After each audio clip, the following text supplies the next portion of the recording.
Hi Chris, Hello. how you doing? I'm doing very well. How are you? Yeah, good. I'm very much looking forward to our little chat we're going to have today as we let people come in. Absolutely. Um, I don't know if we'll have many sales reps as it is the last day of the quarter for most. I know it's really bad timing. Um, Well, I've had a bit of bad, busy day today trying to fit this in close sales. I did actually speak to a prospect that said, or somebody related to sales. I was like, I'm really sorry, I can't speak to you because I'm doing a webinar shortly. So hopefully that wasn't a lost deal. no, Um, it's been playing hard to get. That's it. They're more keen. yeah, exactly. Good. Okay. Well, I think there's people coming in as we talk, but as we're recording this, I always think it's good to get going with it. So, welcome everybody to the webinar we've got today, which is how to use video and personal branding in B2B sales. Something I am really passionate about myself. I think it works. I think it's really important. I think it's an area to differentiate yourself.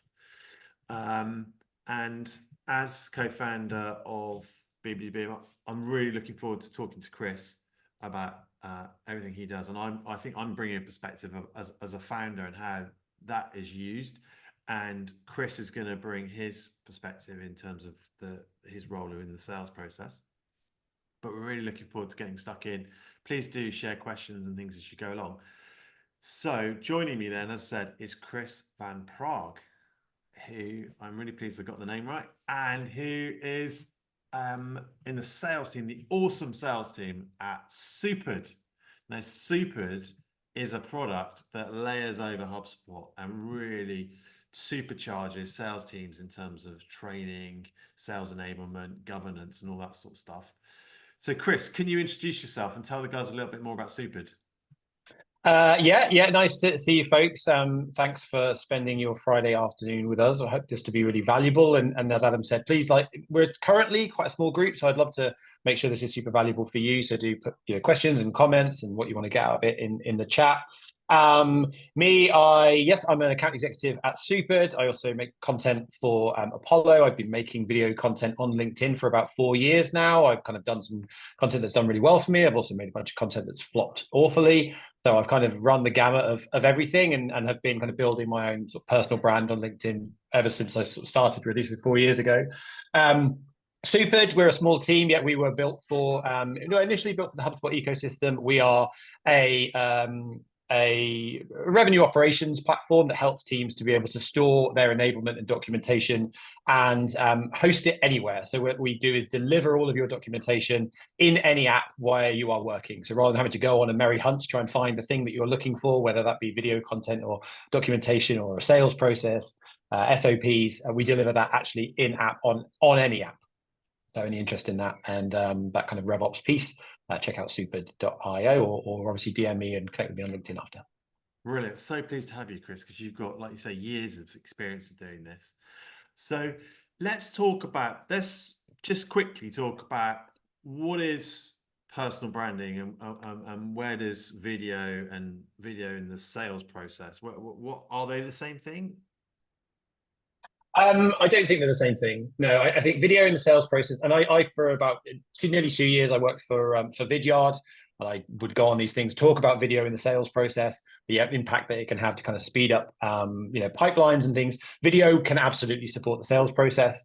Personal branding is something very different. That's really about you being visible to potentially your ICP, but also just potentially anybody that you benefit from networking. So if people are on this looking to build an audience, whether that be for the thing that they're trying to sell or just for themselves, personal branding is your presence online. And I think predominantly we're going to be talking about LinkedIn for this next sort of 30 minutes or so. But yeah, your presence online, and in this case, talking a lot about how you can really elevate that.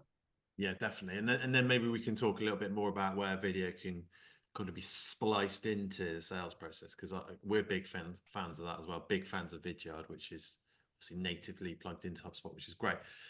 So yeah, personal branding. Let's talk about it. Yeah, for me, it is and it's very much about projecting what I think and what I do as it relates to Boom, because that's my business and that's my job, and I feel like it adds another layer onto our whole kind of lead generation and our marketing mix. Enough about me then, Chris. So why should anybody focus on personal branding, in this case kind of LinkedIn video? Yeah, I mean, I would love those folks that are here. If you're open to, I'd love you to share like your role and what, if you are looking, I'm assuming that people are on here because they're looking to do personal branding. I'd love to let me know, like, what is that for? Is that for job opportunities? Is it for generating leads? Or is it just for like building a network because they know that good things happen? So I'd love just like if you can just pop into the chat like what you want to get. For me, initially, I started creating video content because I thought it was going to help me to basically grow my pipeline. I was selling agency services. I wanted to be present. I had no LinkedIn visibility whatsoever. So I started making videos and they were awful initially. They were really bad. And then I learned from that. So I started building them. And now I've kind of created a niche of making kind of quite funny, bit quirky content. And ultimately, it has got me to the point now where it starts to generate at least conversations. But it's never quite as direct as just like, and this is my initially, I started making it thinking, I'm going to put out a video and people are going to DM me saying, we want to buy your platform. That doesn't happen. Personal branding is very much about give and then good things will happen. But I don't think you can kind of go into it knowing what the results are going to be. It's about putting yourself out there and seeing what happens. Yeah, we had a couple of comments back from the guys there. So Cecile says, generating leads, Sophie from Action Funder, lead generation and relevant networking. And then Sam from Cork, a lovely part of the world, who is involved in sales and leadership consultancy, says, build my brand, have recommendations to potential clients and sellers, as they always ask about tools. So yeah, I mean, let's talk about the leads bit then. So I would echo what you said there, Chris. I don't think this is a sort of direct lead generation channel, like you say, where you sort of put something out and then you're going to get a load of DMs of people saying, can I buy what you've got? And it's even with HubSpot and all the amazing attribution tools and stuff like that. I still don't think that we have nailed attribution from anything that I would do on LinkedIn. So HubSpot would say this opportunity or this leads originally come from or been influenced by LinkedIn. But I don't think, unless I put tracking code on every single one of my posts, which maybe I should do, it's not that. But what I've definitely found is it's just that intangible bit of marketing. And for example, Chris, we were talking about a really fantastic fit client for us.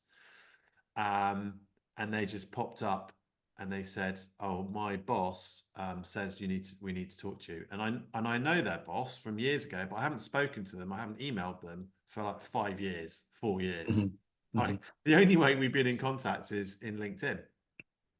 And that to me was like, that, and there's lots of that. I have lots of stuff coming in and people know about me, know about Boom, and it funnels through. And that's about as far as I've got in attribution, but I just have this hunch that it works. But it's not an immediate lead generation source, would you say, Chris? No, I don't think so. No, because well, from my experience, it's not. I think you can, if you go into the idea of creating video content with the sole purpose of generating a lead, you're talking about kind of bottom of funnel, right? Which means you're going to create content that is very, very niche down and exactly what somebody is looking for. And unfortunately, creating that kind of content, yes, whilst it might resonate with that one person, you're unlikely to hit or reach that one person unless they're already in your network and they're already absorbing your content. So that opportunity does happen, but I think if you're right at the beginning of that journey, you're better to go quite broad. And if you think about it like a funnel, and the way that we think about like inbound and the way that inbound works is you put a lot of content out there, whether that be on your website or whether that be blogs, and when people are searching for it on the internet, they find you, then they find your brand, and then you become memorable. And then when they're actually at the point that they want to buy, you're the one that they want to buy from. That is exactly the same principle when it comes to like personal branding and creating content on like LinkedIn, is that you create content that you know will appeal to your ICP that's very general. And that can be thought leadership stuff on the type of thing that you see in that industry, giving value completely for free, not expecting, not putting the CTA of like, if you want to know more, book some time with me, because they will not click that link. They won't book. Or maybe you get a bluebird, but the reality is it won't happen. So you create lots of value content, you give. And then after a while, that person who's thinking about that, you become synonymous with that. Like your videos, Adam, for example, you're talking with a great deal of knowledge about HubSpot and how HubSpot can help. That is really valuable to people who are trying to understand what HubSpot is and what HubSpot does. And when they're at the point that they want to do that, they remember you and your content. And that's exactly what happened in the case with your client. They were in your network. They were at that point where they wanted to start talking about HubSpot, and they reached out to you. So all these folks that I've put in their lead generation and networking, those two things are synonymous. You create content that appeals to your ICP. The value of doing that means that people who you want to sell to, or you are going to connect with you because I'm going to learn from this person because this is pains that I'm experiencing. And then when they are at that point where they're ready to buy, you are the person that they reach out to. Or when you do send the DM to them, they know who you are and they're more open to a conversation. Which is huge, isn't it? Absolutely. Like this day of like anybody that's involved in BDRing or manages a team, I mean, it's just so hard to kind of cut through. So this is surely, as part of that thing, it is a benefit. And I think the other thing that I found then is sort of empirically, when I've looked at my impressions and things like that, that's really spurred me on. Because when you take a step back and you go, oh, right, well, 2,000 people have looked at that. Okay, that's quite a lot of people. You know, and then you do another one and it's maybe like 900 or whatever the numbers are. But you think that's a lot of people. And to Paul's point about Paul's, I think it's at Sky, he's looking for network growth. You know, how hard would it be to talk to 1,000 people? I mean, you'd have to pay a lot of money to be on a speaker platform or something like that. So there's that. And I want to talk about authenticity, Chris, as well, because with AI, ChatGPT in particular, I don't know if you're the same as me, but you can just see now there's a massive ramp up in people doing posts on LinkedIn, like talking about stuff, and you can kind of tell that they might be generated up. I think the giveaway is the little emoticons they use.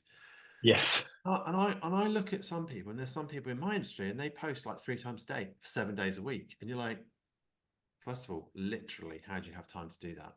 Secondly, is that actually what you think? Do you even know that stuff? And is it even you doing it? Right? And so I've now pivoted to another reason why video is really important, because until we get into deep fake stuff, which I'm sure will come at some point, it is you speak, it is Chris talking, it's Adam talking, it's the people on the call talking, and that is them and all their little foibles and all their nuances and their little sort of you know, mess ups, and when they're doing their little video, that's all part of being human and being authentic. Yeah, 100%. And unfortunately, that's the one thing that probably puts a lot of people off creating video, because they know that creating text posts is safe, right? You can spend a few times like writing it, rewriting it, thinking about it, checking the grammar's correct, making sure it's absolutely perfect. And then, yeah, unfortunately, there is a lot of rubbish text posts out there, and even the good ones are hard to get noticed. They don't really stop thumbs, and when you're, you know, battling against a whole bunch of other posts, it can be really hard to get noticed. So it can be difficult to get good impressions from text posts. So I think that's why video is so powerful. Video encodes better than text. It's more memorable, but you're absolutely right. It's way more authentic. So I think something that maybe, and I'm curious, like, you know, I'd love to hear from folks, like if they're not creating video content now, like why are they not? And often the answer to that is like, well, I'm just a bit uncomfortable. I don't know how to edit. I don't have the right equipment. And we'll talk a little bit about that, hopefully. But those little foibles, the things that, you know, I know, Adam, you do your videos, you do them in one shot. You just record, you talk your thoughts, and then you put it out there, and it's, you know, pretty low lift. Probably takes less time than it does to write it. So I think those little foibles are actually what is great, and it actually just shows your humanness, and it's more memorable. And actually, LinkedIn is pushing video content more now than it will do text posts. Right, there's a whole separate video feed that exists. People will see more video. It just generally is, and it's more likely to stop thumbs. So, yeah, more human, more engaging, more authentic. So obviously we think it's a good idea, but let's move on to the why nots, or the obstacles, the common objections that people have to doing it. I know my business partner, Emma, and she's not a natural networker, but she's getting really good at it. And some people just don't like the idea of doing it. Why is that? Couple of thoughts for you. I think people just naturally, most people are naturally self-conscious, aren't they? They're fearful of judgment. They're fearful of what people will think about them. Yeah, exactly. That's the like. There's people don't really want to be an influencer, right? Unless you're like a teenager. It's pretty unusual. Feel like that's not something that people and actually feel quite self-conscious about doing it. Like, am I gonna walk to the shop and hold my camera out in front of my face and talk about B2B SaaS? Maybe not. I feel a bit uncomfortable doing that. And then putting out there and thinking, oh, people are now going to, comment and, think that I'm trying to be some kind of influencer and things. When I think the things that we think in our head are so much worse than actually what will happen. The likelihood is actually what will happen. People will comment and say, "Oh, great to see you." Like, people that you're not meeting with, they will be happy to see people trying something new. And I love it when I see video people that I don't know, because I get a better impression as to who they are and what they're like. Exactly. So, and I would think that of yourself. Like, if you look at your feed and you see people producing that sort of content, do you think that they look stupid and cringe and awful? Probably not. So I think you just need to kind of put that to one side and just kind of get out of the way of yourself a little bit and just record. And we'll talk a little bit about some tools that can kind of help to do the editing side of things. But if you are looking to create video content, you don't have to worry about the really high quality stuff, or having editing equipment, or having experience, or having a bunch of time. It's just about actually getting out of the way of yourself. You've got something to say, just get your iPhone out, stick it in front of you, talk for a minute, and then put it out on LinkedIn and see what happens.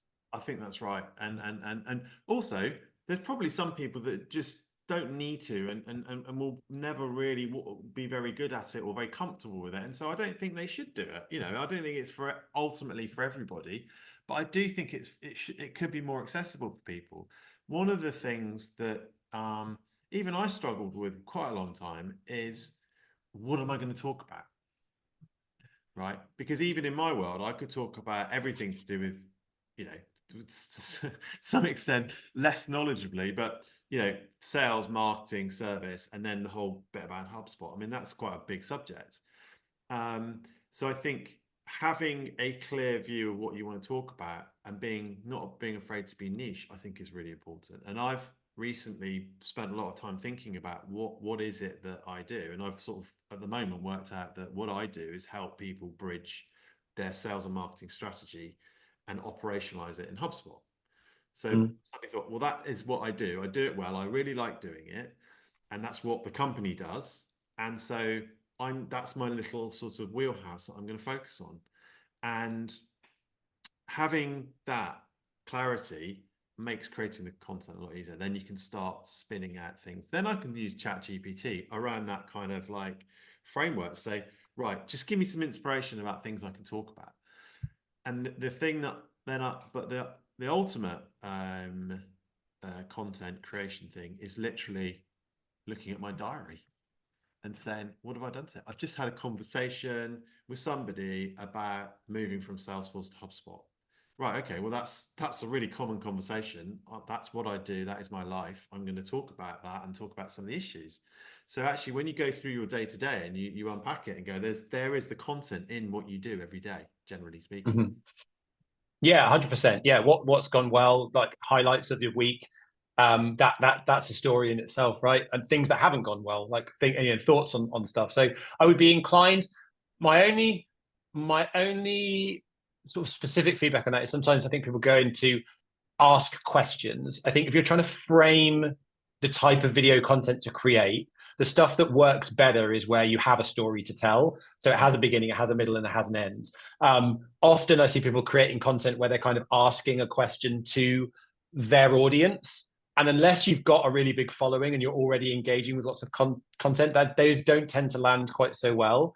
So I think it's telling a story. Like, I was just on a client call recently and they remarked that, XYZ, and it got me thinking about da da da da da, and this is why that's important.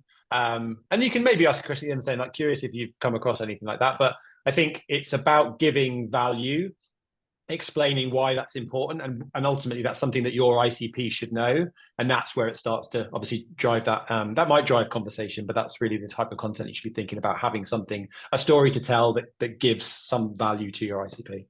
Nice storytelling. And then I think the other thing is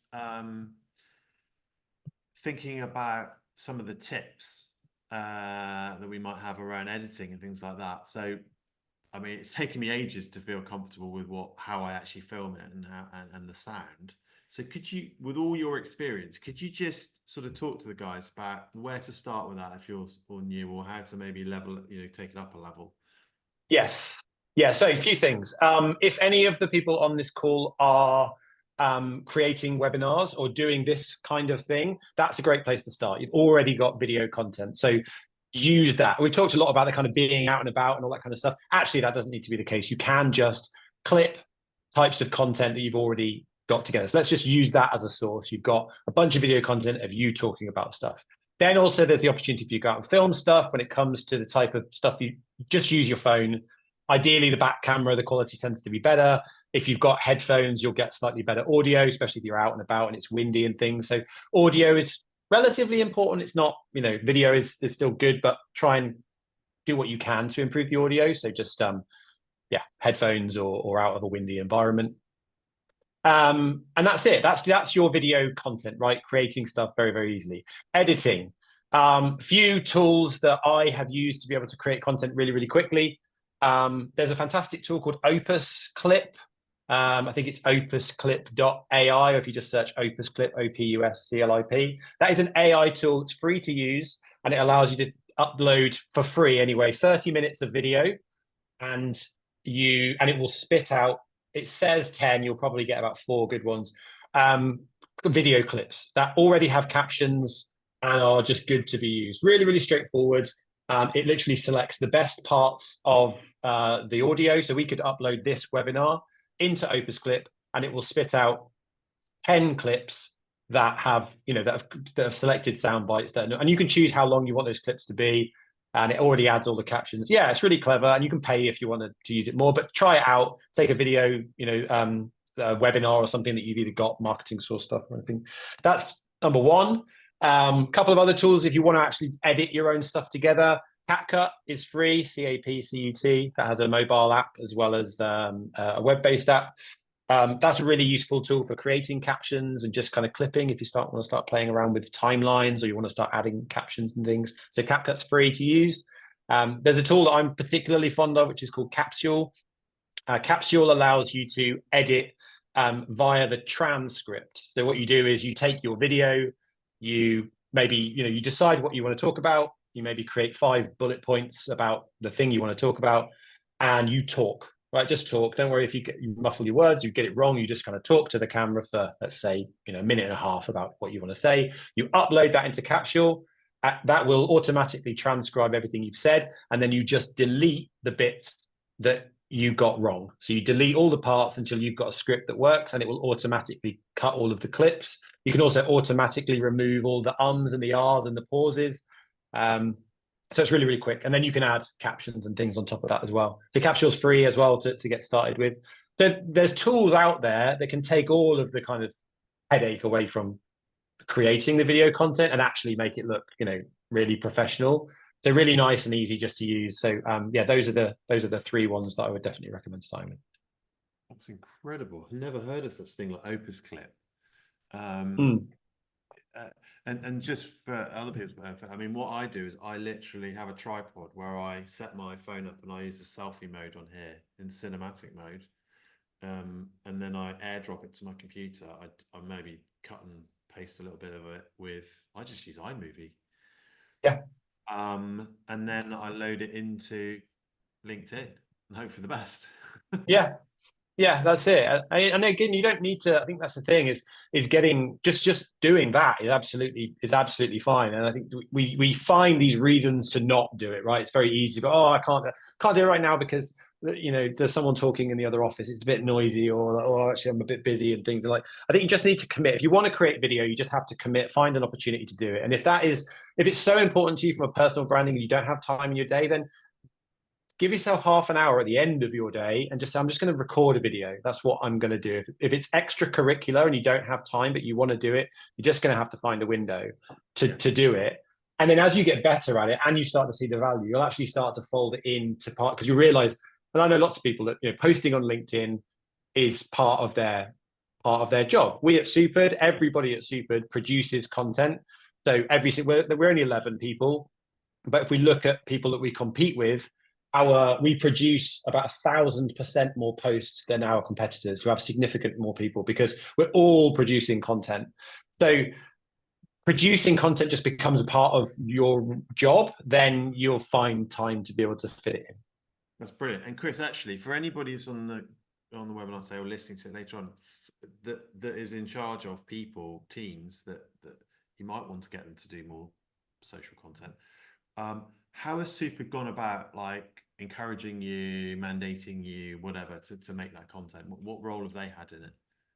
Yeah, I mean, we're encouraged to make content. We are very much we are content heavy. It's in our view, it's the best way to be able to generate organic impressions for our brand, and we get that feedback from our customers. We had somebody at an event the other day say to someone on our team, like, "How big is your marketing team?" To which they replied, "2."